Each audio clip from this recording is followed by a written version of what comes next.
Good morning friends, welcome to our YouTube channel. मैं हूं आयुषी और आज है 8 जून और 8 जून से करंट अफेयर्स के जितने इंपॉर्टेंट क्वेश्चन होंगे आज के हम इस वीडियो में डिस्कस करेंगे। तो बढ़ते हमारे क्वेश्चंस की तरफ। तो आज का जो हमारा पहला क्वेश्चन है वो है विश्व खाद्य सुरक्षा दिवस वर्ल्ड फूड सेफ्टी डे किस दिन मनाया जाता है। तो इसका सही ऑप्शन है ऑप्शन नंबर ए, 7 जून को मनाया जाता है। विश्व खाद्य सुरक्षा दिवस जो है वर्ल्ड फूड सेफ्टी डे जो है वो 7 जून को मनाया जाता है और 2021 में जो था इसकी थीम रखी गई थी स्वस्थ कल के लिए आज का सुरक्षित खाना, मतलब safe food today for a healthy tomorrow. और इसकी शुरुआत जो थी, मतलब पहली बार विश्व में जो खाद्य सुरक्षा दिवस जो था 2019 में मनाया गया था और 2019 में जो इसकी थीम थी वो थी फूड सेफ्टी एवरीवन्स बिजनेस। इस विषय के साथ या इस थीम के साथ मनाया गया था। तो इसमें जब भी कोई चीज़ होती है तो वो हमेशा पहला या लास्ट पूछा जाता है। तो इसमें पहला या हमेशा याद रखने की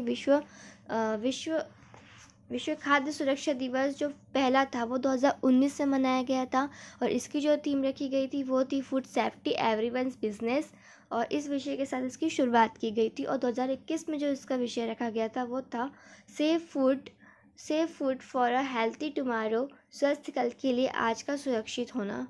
तो बढ़ते हमारे नेक्स्ट क्वेश्चन की तरफ। आज का जो हमारा सेकेंड क्वेश्चन है वर्ल्ड पीस डे, विश्व कीट दिवस जो है विश्व कीट जागरूकता दिवस कब मनाया जाता है। तो इसका सही ऑप्शन है ऑप्शन नंबर बी, जो है इसका 6 जून को मनाया जाता है। विश्व कीट दिवस या विश्व कीट जागरूकता दिवस जो है वर्ल्ड पीस डे जो है वो 6 जून को मनाया जाता है। और इसके बनाए जाने का जो कारण है, मतलब पहली बार जो था यह पहला विश्व कीट दिवस जो था वो 2017 में मनाया गया था। और विश्व कीट दिवस की जो शुरुआत हुई थी वो कहाँ से हुई थी, उसकी शुरुआत हुई थी चीन कीट नियंत्रण संघ द्वारा और federation of Asian and Oceania paste messengers association, national pest management association द्वारा ये सह प्रायोजित किया गया था और यूरोपीय कीट प्रबंधन संघों का परिसंघ की गई थी। तो इसकी शुरुआत जो है 2017 में हुई थी और विश्व कीट दिवस की शुरुआत जो है चीनी कीट नियंत्रण संघ द्वारा federation of Asian Oceania paste manager association, national pest management association, यूरोपीय कीट प्रबंधन संघों के परिसंघ के द्वारा की गई थी। और इसमें मैं जो कीटों की हम बात कर रहे हैं तो इसमें जो कीट है जो फसलों पे लग जाते हैं या जो फसलों को ख़राब करते हैं उन कीटों की हम बात कर रहे हैं। तो उनके लिए जो जागरूकता फैलाना, तो उसकी पिस्ट मतलब जो हानिकारक, मतलब हमें जो नुकसान पहुँचाते हैं उन कीटों की यहाँ बात हो रही है। और उनके लिए जागरूकता फैलाना, इस चीज़ के लिए जो है ये डे मनाया जाता है जो हर साल जो है 6 जून से मनाया जाता है। और इसकी शुरुआत जो हुई थी वो हुई थी 2017 में जो है इस डे की शुरुआत हुई थी। बढ़ते हमारे नेक्स्ट क्वेश्चन की, जो है हमारा क्वेश्चन नंबर 3 है हमारा, निम्न में से किस राज्य सरकार ने आर्थिक रूप से कमज़ोर SC ST एवं अति पिछड़ा वर्ग के विद्यार्थियों के लिए मुख्यमंत्री अनुमति कोचिंग योजना का शुभारंभ किया है। तो इसका सही ऑप्शन है ऑप्शन नंबर डी जो है इसका सही आंसर होगा। राजस्थान सरकार ने जो है हाल ही में जो है राजस्थान सरकार ने जो आर्थिक रूप से कमज़ोर ST ST और अति पिछड़ा वर्ग के जो विद्यार्थी थे उनके लिए जो है मुख्यमंत्री अनुमति कोचिंग योजना का जो है शुभारंभ किया है। और इसका योजना जो है इस योजना के तहत जो है छात्र और छात्राएँ जो होगी जिनके परिवार की वार्षिक आय जो है 8 लाख रुपए प्रति वर्ष से कम है वे कोई तैयारी कर रहे हैं, किसी गवर्नमेंट एग्ज़ाम की या किसी प्रकार की कोई तैयारी कर रहे हैं और उनको कोचिंग की ज़रूरत है, तो वो इस कोचिंग में मुख्यमंत्री अनुमति कोचिंग योजना से अपनी पढ़ाई कर सकते हैं। लेकिन उसमें यह शर्त रखी गई है कि उनके परिवार की जो आय है, जो वार्षिक आय होती है, जो एनुअल इनकम है, वो कम से कम जो है 8 लाख रुपए प्रति वर्ष होनी चाहिए। और मुख्यमंत्री अनुमति कोचिंग योजना से जो होगा हर वर्ग के आर्थिक रूप से कमज़ोर विद्यार्थियों को है आगे बढ़ने के समान अवसर मिलेंगे। मतलब उन्होंने इसमें कहा है कि किसी भी वर्ग का जो भी बच्चा होगा, जो भी छात्र होगी, जो भी छात्राएँ होगी, वो इस कोचिंग से ज़रिए अपने पढ़ाई को जारी रख सकता है। लेकिन उनकी शर्त यही है कि परिवार की जो आय है वो 8 लाख रुपए से कम होनी चाहिए या 8 लाख रुपए की मतलब इतनी होनी चाहिए प्रति वर्ष जो एनुअल इनकम है। और उसी क्योंकि वही बच्चे जो होंगे वो आर्थिक रूप से पिछड़े वर्ग बच्चे कहलाएंगे। तो यहाँ राजस्थान सरकार की अगर हम बात करें तो राजस्थान के जो मुख्यमंत्री वो है अशोक गहलोत जी, उन्होंने इसकी शुभारंभ किया है। और राजस्थान के जो गवर्नर हैं, तो वहाँ के जो गवर्नर है वो है कालराज मिश्रा। और यहाँ का कैपिटल जो है वो क्या है, जयपुर है। कालराज मिश्र जो वहाँ के गवर्नर है, राज्यपाल है, और जो वहाँ का कैपिटल है वो है जयपुर। जयपुर को हम पिंक सिटी भी कहते हैं, पिंक सिटी मतलब गुलाबी नगर। और तो यहाँ पे यही हमें याद रखना है कि मुख्यमंत्री अनुमति कोचिंग योजना जो है राजस्थान में शुरू की गई है, जिसमें किसी भी वर्ग का जो आर्थिक रूप से पिछड़ा वर्ग बच्चा होगा, जिसकी आय जो होगी, जिसकी एनुअल आय जो होगी, घर में जो भी कमाता होगा उसकी एनुअल आय जो होगी वो 8 लाख रुपए से कम होगी, वो इस कोचिंग के जरिए अपनी किसी भी तरह की गवर्नमेंट एग्ज़ाम या कोई भी जो तैयारी वो कर रहा है वो कर सकता है। आज का हमारा 4th क्वेश्चन है, हाल ही में किस देश ने भारतीय वैक्सीन कोवैक्सीन के आयात को मंजूरी दे दी है? तो इसका सही आंसर है ऑप्शन नंबर बी जो है ब्राज़ील, ऑप्शन नंबर सी जो है ब्राज़ील जो है इसका सही आंसर होगा। तो हाल ही में जो है ब्राज़ील देश ने भारतीय वैक्सीन कोवैक्सीन के आयात को जो है मंजूरी दे दी गई है।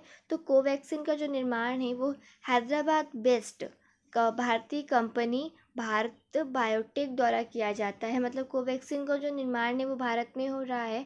और जो कोविड-19 महामारी के लिए कहीं ना कहीं बहुत ही ज़्यादा यूज़फुल है।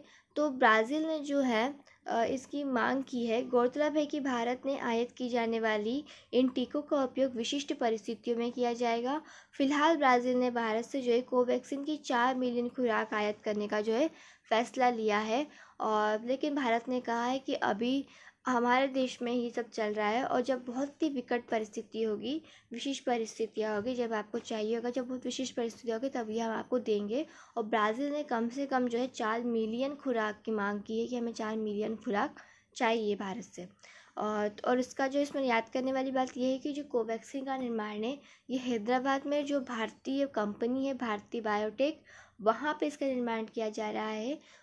और ब्राज़ील की हम यहाँ बात करें तो ब्राज़ील जो है कंट्री जो है साउथ अमेरिका की कंट्री है। और यहाँ के जो प्रेसिडेंट है वो है जय बोल्सोनारो है। कैपिटल जो है ब्रासिलिया है। और पॉपुलेशन जो है इसकी 21.1 करोड़ है। और करेंसी है ब्राज़ीलियन रियल। ऑफिशियल लैंग्वेज जो है पोर्तुगीज।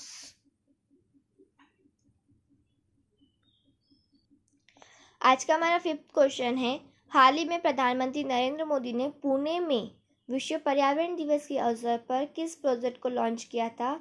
तो उन्होंने जो है D400 पायलट प्रोजेक्ट जो था उसे लॉन्च किया था। तो ये क्या होता है इसके डिटेल हम अभी पढ़ेंगे। तो हाल ही में जो है प्रधानमंत्री नरेंद्र मोदी ने पुणे में जो है विश्व पर्यावरण दिवस के अवसर पर जो है E400 पायलट प्रोजेक्ट जो है लॉन्च किया है। और इसमें जो है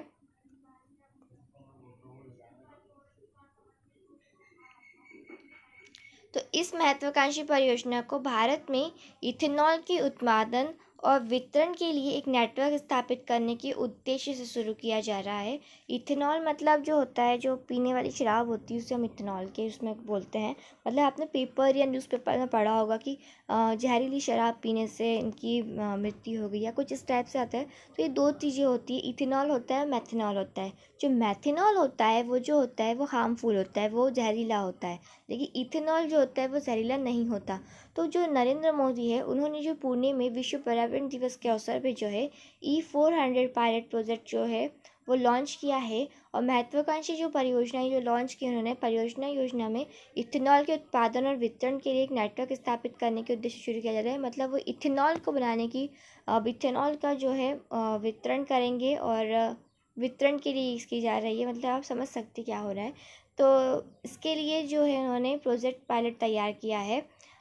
तो ये जो है ये इतनी हार्मफुल नहीं होता। इथेनॉल मतलब ऐसी चीज़ है जिसे आप पी सकते हो। मतलब जो हमारे इसका उत्पादन इसलिए किया जाता है जब भी सैनिटाइज़र वगैरह हो रहा है, सैनिटाइज़र में भी इथेनॉल का ही यूज़ होता है, इसलिए बिल्कुल हार्मफुल नहीं होता है। हाँ, लेकिन इसमें ऑक्सीजन होती है, अगर इसे आप किसी आग के पास ले जाते हो तो ये ईज़िली जो है आग पकड़ सकता है, इसलिए इन्हें आग से दूर रखना चाहिए। बाकी ये हार्मफुल नहीं होता है। मेथनॉल हार्मफुल होता है, जिनका फार्मूला, इसका फार्मूला जो है ये है, इथेनॉल का फार्मूला जो होता है वो होता है C2H5OH। ये एक अल्कोहल है, इथेनॉल अल्कोहल, जो कि हार्मफुल नहीं होता है, लेकिन मेथनॉल जो होता है वो हार्मफुल होता है। आज का हमारा क्वेश्चन नंबर 6 है कि हाल ही में किस राज्य सरकार ने नॉलेज इकोनॉमी मिशन लॉन्च किया है? तो इसका सही ऑप्शन है ऑप्शन नंबर ए जो है केरल है। हाल ही में जो है केरल राज्य सरकार ने नॉलेज इकोनॉमी मिशन लॉन्च किया है। तो हाल ही में जो है केरल राज्य ने नॉलेज इकोनॉमी मिशन जो है वो लॉन्च किया है। केरल सरकार ने इन ज्ञानकर्ताओं का समर्थन करने के लिए, ज्ञानकर्ता है जैसे जो टीचर्स वगैरह होते हैं या यूट्यूब पर जो अपने जैसे हम दे रहे हैं टीचिंग के लिए, आपको काफ़ी सारी चीज़ें प्रोवाइड कराते हैं, करेंट अफेयर्स या जीएस वगैरह जो भी है, तो इन लोगों के लिए जो है ज्ञानकर्ताओं के समर्थन के लिए जो है राज्य में नौकरी की संभावना को बढ़ा देने के लिए नॉलेज इकोनॉमी मिशन लॉन्च किया है, और साथ ही कौशल विकास को बढ़ावा देने और उच्च शिक्षा प्रणाली को मजबूत कराने और तकनीकी परिवर्तन के लिए जो है नॉलेज इकोनॉमी फंड को जो है 200 करोड़ रुपए से बढ़ाकर जो है इन्होंने 300 करोड़ रुपए कर दिया है। तो केरल जो सरकार है इनका कहना है कि हमारी नॉलेज इकोनॉमी मिशन है, और इस मिशन का उद्देश्य ये है कि जो ज्ञानकर्ता हैं उनका समर्थन करना, ताकि राज्य में नौकरी और उनके लिए नौकरी की संभावनाओं को बढ़ावा देना। और उन्होंने इस फंड के लिए जो इनकी ये मिशन है नॉलेज इकोनॉमी मिशन, तो इसका जो उनका फंड जो 200 करोड़ रुपए का था, उन्होंने इस तकनीकी के लिए इसका जो फंड है वो 300 करोड़ रुपए कर दिया। नॉलेज इकोनॉमी फंड जो है इन्होंने बढ़ा दिया, 100 करोड़ रुपए की इनमें जो मुनाफा उन्होंने ज़्यादा किया है, 200 से 300 करोड़ रुपए किया है। तो केरल के बारे में सभी जानते हो कि यहाँ की जो साक्षरता है वो बहुत ज़्यादा है, यहाँ पे पढ़े लिखे लोग बहुत ज़्यादा है, इसलिए यही लोग जो होते हैं इन चीज़ों के बारे में ज़्यादा सोचते हैं, ताकि साक्षरता दर जो है सबसे ज़्यादा है, यहाँ बहुत ज़्यादा पढ़े लिखे लोग हैं, और इसलिए यहाँ की सरकार ने जो है नॉलेज इकोनॉमी के बारे में सोचा है। बाकी जगह तो महिला को इतना पढ़ने नहीं दिया जाता, और इन सब चीज़ों की रूढ़िवादिता चलती रहती है, लेकिन केरल जो है काफ़ी ज़्यादा साक्षरता राज्य, साक्षरता के राज्य की श्रेणी में सबसे अग्रणी जो राज्य है वो है केरल। तो यहाँ हम केरल की ओर बात करें तो यहाँ के जो गवर्नर है वो है आरिफ मोहम्मद खान। पॉपुलेशन है यहाँ की 3.46 करोड़। कैपिटल है यहाँ पे तिरुवनंतपुरम, और यहाँ का चीफ मिनिस्टर जो है पिनराई विजयन है यहाँ के चीफ मिनिस्टर। बढ़ते मैं नेक्स्ट क्वेश्चन। आज का जो हमारा 7वां क्वेश्चन है कि हाल ही में नीदरलैंड की किस महिला धावक ने 10,000 मीटर की दूरी जो है 29 मिनट 6 सेकंड और 82 माइक्रो सेकंड में पूरा करने का नया विश्व रिकॉर्ड बनाया है? तो इसका सही आंसर है, इसका सही ऑप्शन है ऑप्शन नंबर डी जो है सिफान हसन, इसका सही आंसर है। तो हाल ही में जो नीदरलैंड की जो महिला धावक है उन्होंने 10,000 मीटर की जो दूरी है वो 29 मिनट 6 सेकंड और 82 माइक्रो सेकंड में पूरी की है, जिनका नाम है सिफान हसन। और सिफान हसन जो है नीदरलैंड की लंबी दौड़ की एथलेटिक है, और इन्होंने इसके मात्र जो है 29 मिनट 6 सेकंड और 82 माइक्रो सेकंड का समय निकाल कर ये दौड़ पूरी कर ली है। तो सिफान ने से पहले जो इस वर्ल्ड रिकॉर्ड का जो था वो इथोपिया की अल्माज अयाना का कब्ज़ा था इस पर। तो इनके पहले जो था अल्माज अयाना जो थी इस रिकॉर्ड पर थी, और इसका रिकॉर्ड इन्होंने तोड़ा है सिफान हसन ने।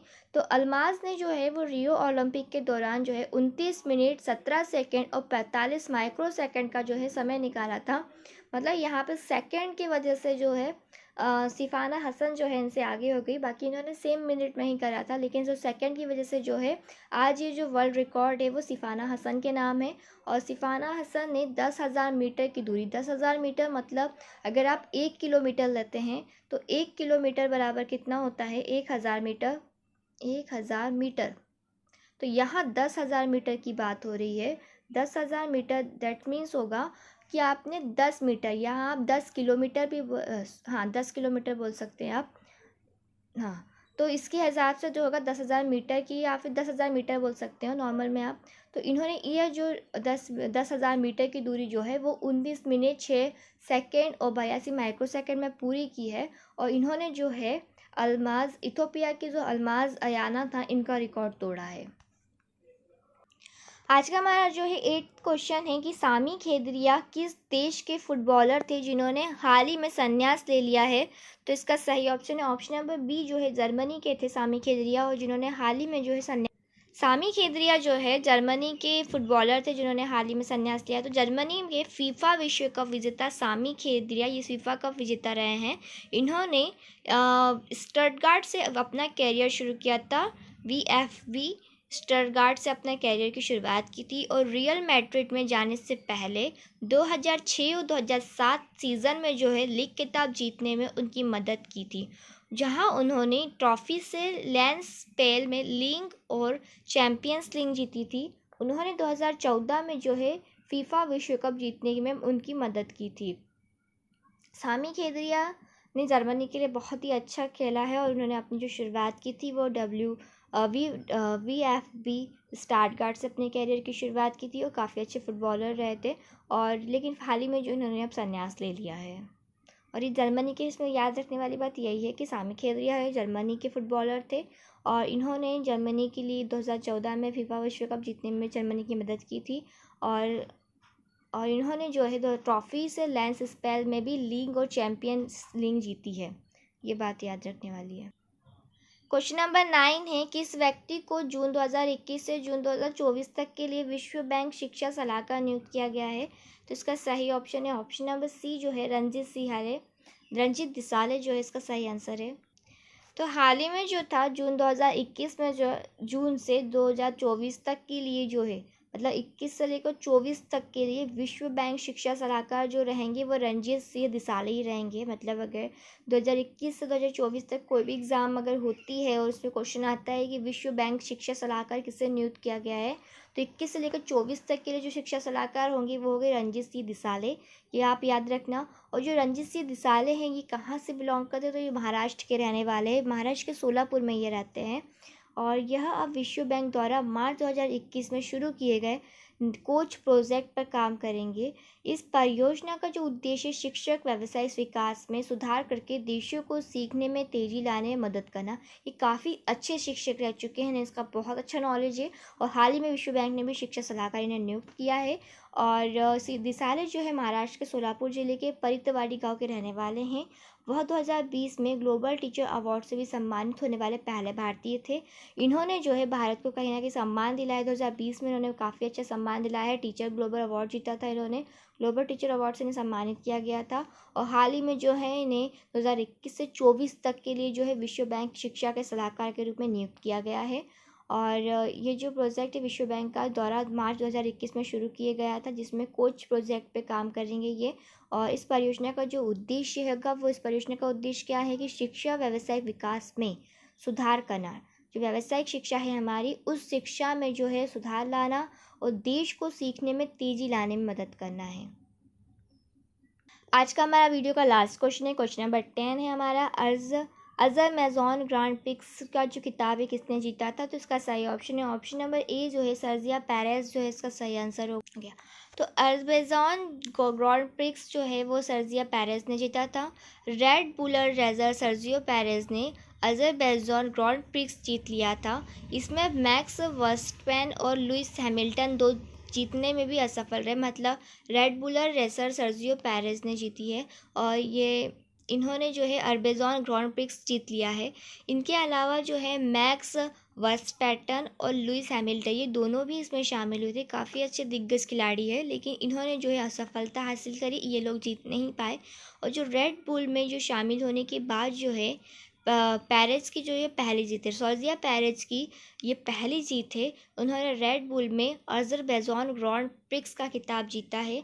इनके अलावा मैक्स वर्स्टैपेन और लुइस हैमिल्टन भी इस जो प्रतियोगिता थी या जो थी रेड बुल में शामिल हुए थे, लेकिन उन्होंने असफलता प्राप्त की है। तो इसके जो विजेता रहे थे वो है सर्जिया पेरेज, जिन्होंने अज़रबैजान ग्रांड प्रिक्स जीती है। और यह इनकी पहली जीत है। तो हमारा वीडियो आज का करंट अफेयर्स का यही एंड होता है। अगर आपको वीडियो अच्छी लगी तो प्लीज़ वीडियो को लाइक कीजिए, कमेंट्स कीजिए, चैनल को सब्सक्राइब कीजिए और इसकी फ्री पीडीएफ के लिए आप हमारे टेलीग्राम ग्रुप से जुड़ सकते हैं। तो thank you, have a nice day.